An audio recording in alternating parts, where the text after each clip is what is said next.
Haleluya. Sahabat Salam bagi kita semuanya. Luar biasa, saya senang sekali pada hari Sabat ini. Ternyata yang saya bilang selama ini, yang saya khotbahkan, ada juga rupanya yang menangkap, iya kan? Ada yang mengingat, ya. Jadi puji Bapak Yahweh, pada hari ini kita telah mendengarkan firman dari hambanya. Jangan padamkan roh. Amin. Saudara tahu nggak saudara bahwa roh yang ada dalam saudara itu kan ada roh manusia kita kan? Ada roh kita kan? Itu adalah sulunya Tuhan. Tahu sulunya? Pelitanya Tuhan di dalam kita untuk mengetahui kita. Jadi yang berhubungan dengan Tuhan itu adalah roh kita. Itu makanya dikatakan kalau roh sudah diambil, maka kita is dead. Ya kan? Jadi roh kita lah yang menjadi penghubung antara kita dengan Bapak Yahweh. Ya. Jadi kalau roh sudah padam, itu artinya penghubung dengan Tuhan nggak ada lagi, ya, nggak ada lagi. Jaga terus api itu, nyalakan terus, ya, yang dalam diri kita ini, roh kita ini, ya kan, saudara. Udah berapa tahun umur saudara? Yang paling berapa tahun umurnya? 21 tahun. Sudah berapa kali nyebut Tuhan selama 21 tahun? Nggak tahu. Apakah sudah ada 2100 kali? Artinya dalam satu tahun 100 kali nyebut Tuhan gitu. Iya kan? Singkatnya lah dulu. Udah ada 2100 kali. Kita nggak tahu ya. Artinya kita udah berapa kali kita terhubung dengan Tuhan, berbicara dengan Tuhan, berdoa dalam roh dan kebenaran. 21 tahun. Saya udah 31 tahun. Ya. Walaupun dari belakang seperti 21. Itu kan dari belakang. 31 tahun ya.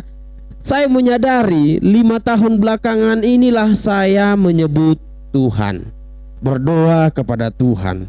Selama ini saya kemana ya? Ya kan? Saya berjuang minta berkat kepada Tuhan selama 5 tahun ini. Selama 25 tahun belakangan ini, 25 tahun sebelumnya saya kemana? Ya kan, 21 tahun, udah ada 2100 kali nyebut Tuhan. Ya, mungkin ada, udah ada 21.000.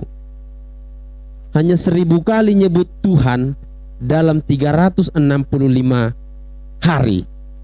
Artinya hanya 2 kali sehari. Iya kan? Taruh 3 kali sehari, ada enggak?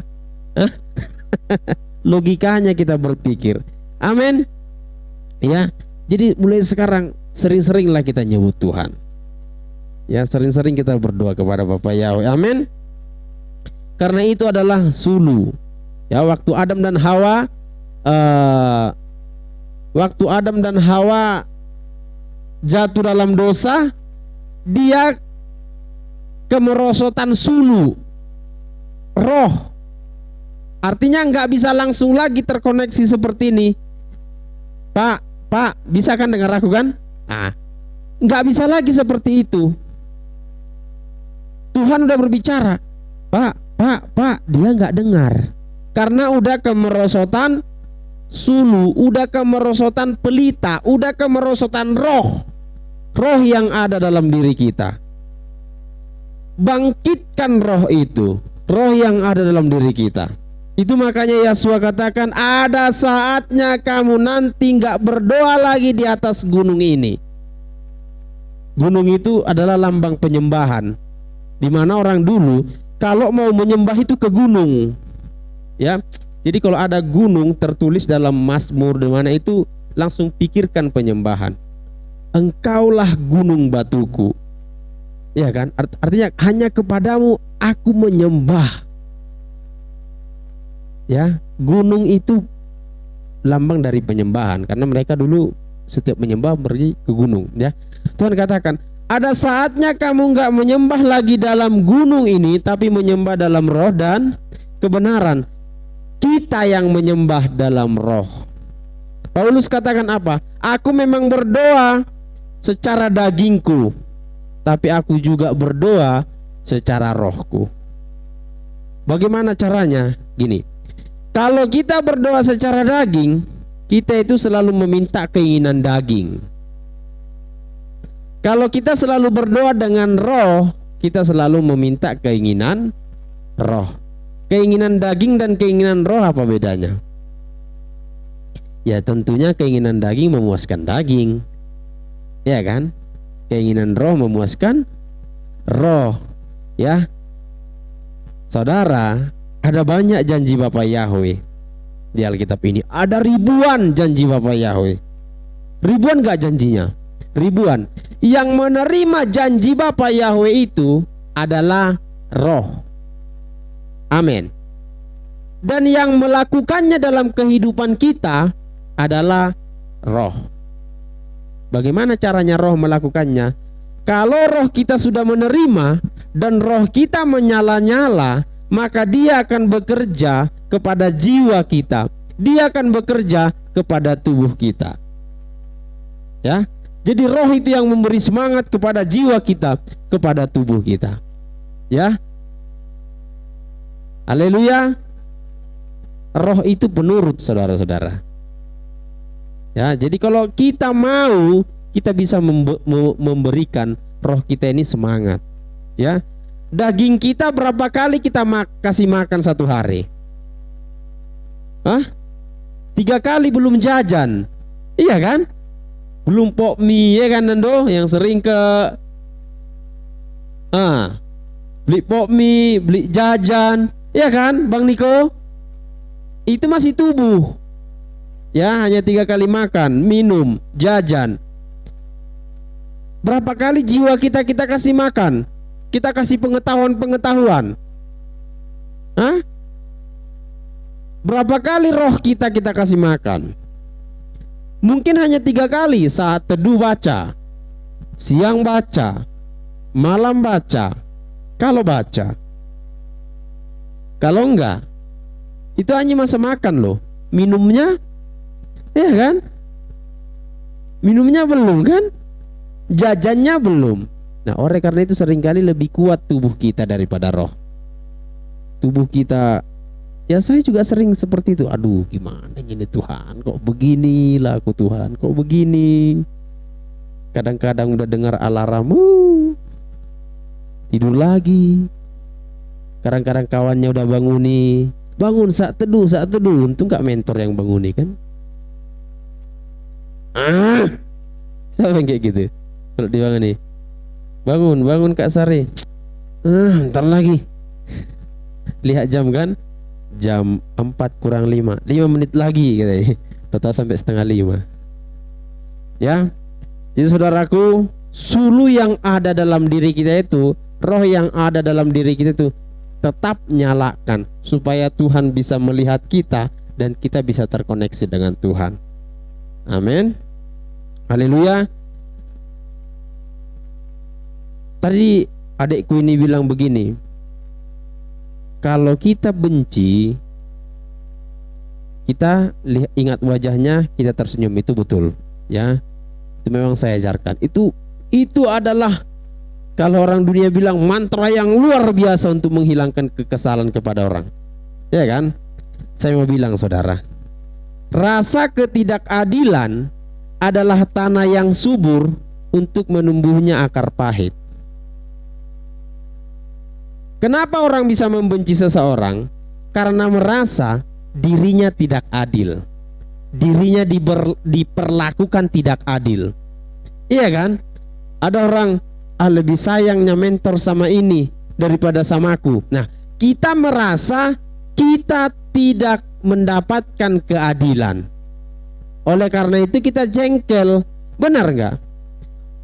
Orang jengkel, orang marah, orang benci hanya satu kuncinya, merasa tidak mendapatkan keadilan. Kalau mendapatkan keadilan, nggak ada orang marah kok, ya kan? Giliran misalnya dalam suatu antrian bagi makanan, kalau kita dapat sedikit, kita kecewa enggak? Karena kita merasa tidak mendapatkan keadilan. Benar enggak? Ya. Jadi orang yang merasa tidak mendapatkan keadilan adalah tanah yang subur untuk bertumbuhnya akar pahit. Mau enggak menjadi tanah yang subur untuk bertumbuh akar pahit? Enggak mau kan? Oleh karena itu, merasa adillah dalam segala hal. Amin. Kita dipukul orang, anggap itu keadilan. Merasa adillah, ya. Kuncinya untuk kita mendapatkan ini berkat dunia, ini berkat dunia aja dulu, ya. Buatlah dirimu sebagai keadilan di hadapan Tuhan. Karena Tuhan itu memberikan berkat kepada orang yang tidak mendapatkan keadilan loh. Artinya gini, ini sama-sama kerja, tenaganya mungkin lebih banyak, tapi saya lebih sayang sama dia. Dia saya kasih upah 100.000, dia 50.000. Kalau dia merasa adil, siapa yang melihat ketidakadilannya?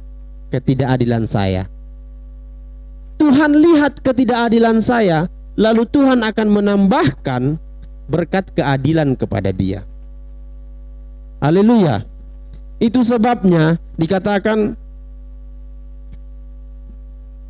keadilan dan kebenaran adalah senjata untuk melawan roh. Loh, di mana kita ambil itu? Kita ambil dulu di Efesus, kita buka Efesus, Alkitab kita. Efesus, yang perempuan buka Efesus, yang laki-laki buka Amsal.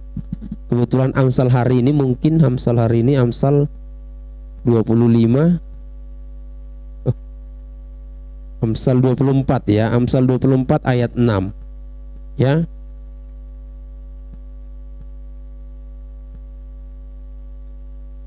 Ayat 6 ya. Ayat berapa yang berbicara keadilan itu?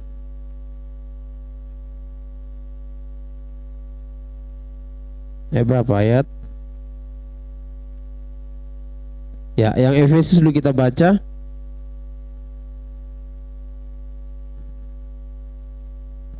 Efesus 6 ayat 14. Ini kan judulnya apa?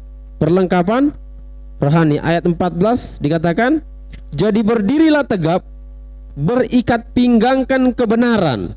Ya, ingat kebenaran menjadi ikat pinggang kita. Tujuannya apa? Supaya kita kuat, enggak melorot-melorot pakaian itu, enggak melorot-melorot roh yang ada dalam diri kita itu. Ya, jadi kebenaran.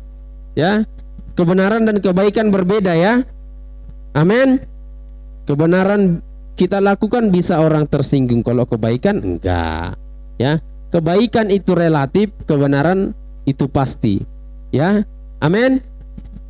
Menurut saya saudara Nando baik, belum tentu menurut yang lain. Itu kebaikan. Tapi menurut saya berbuat dosa adalah kesalahan, itu kebenaran, dan itu pasti. Ya.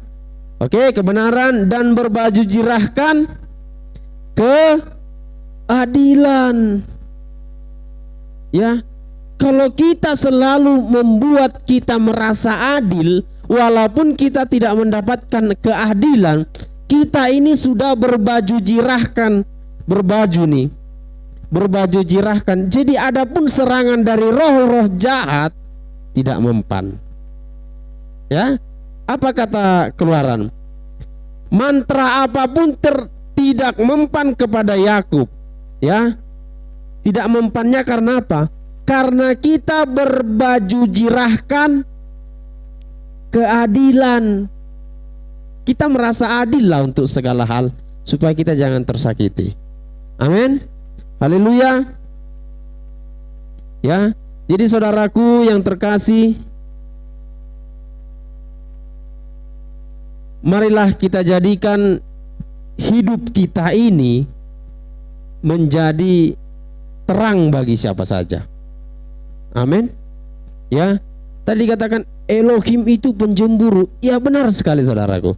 Dia pencemburu bukan kepada tubuh saudara, bukan kepada jiwa saudara. Dia cemburu kepada roh saudara. Itu makanya dikatakan bangsaku telah berzina. Maksudnya apa? Hah? Menyembah berhala. Yang menyembah berhala siapa? Roh yang ada dalam diri kita. Ya, Bapak Yahweh nggak cemburu kok kau punya suami.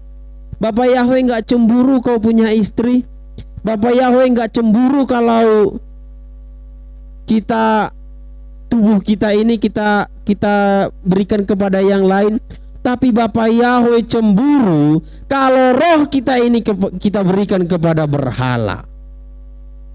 Haleluya. Ya, tapi kita sebagai manusia tidak boleh cemburu. Amin. Karena kasih itu tidak cemburu. Ya, jangan cemburu ya Nando. Kalau aku berikan baju kepada Bang Niko, jangan cemburu ya. Ya, Niko juga jangan cemburu ya. Kalau berikan baju kepada Nando, ya kan? Kalau mentor mempunyai kasih kepada yang lain, jangan terlalu cemburu ya. Karena kalau kita cemburu, kita sedang berusaha menyetarakan diri kita dengan Bapa Yahweh yang pencemburu. Karena itu hak dia. Loh, kan Bapak Yahweh pencemburu, masa kita nggak boleh cemburu? Loh, kan Bapak Yahweh menciptakan langit dan bumi, masa kita nggak menciptakan langit dan bumi? Karena hak dialah cemburu, dia Tuhan. Kita ini sebagai manusia tidak boleh cemburu, karena kasih itu tidak cemburu. Amin. Ya, demikianlah firman Bapak Yahweh pada hari Sabat ini.